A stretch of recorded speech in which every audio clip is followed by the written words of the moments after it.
বাপু আলুৰ দাম কেনকা কৈছা বেছি নাই মাত্ৰ 30 টাকা বেছি নহয় মাত্ৰ 30 টকা ঐ তই আলুৰ দাম কৈছা না হাতীৰ দাম কৈছা আলুৰ দামে কইতাছি হাতীৰ দাম কই নাই কম সম নাই বাপু 8 কেজি আলু যদি 30 টকা দি কিনি খাব লাগা হয় হ্যাঁ ওই চাউল ডালি কি এদি কিনিমে একদম 30 টাকা নিলে নেন না নিলে যান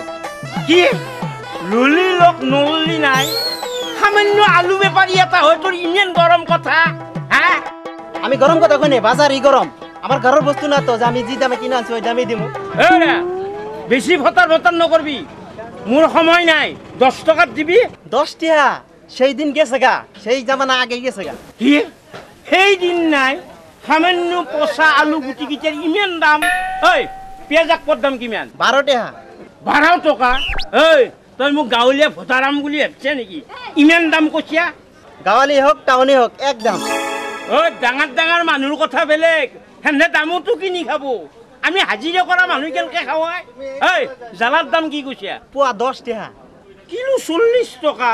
এই তই যখন ধনী হতে বেছি দিন নালাগে ইমান টাকা কত থবি এটা কাম কৰ তই মোক দুটো আলু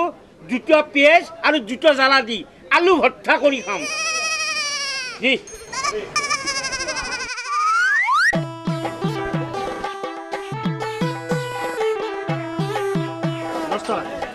কি 10 টাকা পাইতো না তুমি লগত হ্যাঁ লও দিছে হাইরে আল্লাহ সকালে সকালে কিরম কাস্টমার পাইছিলাম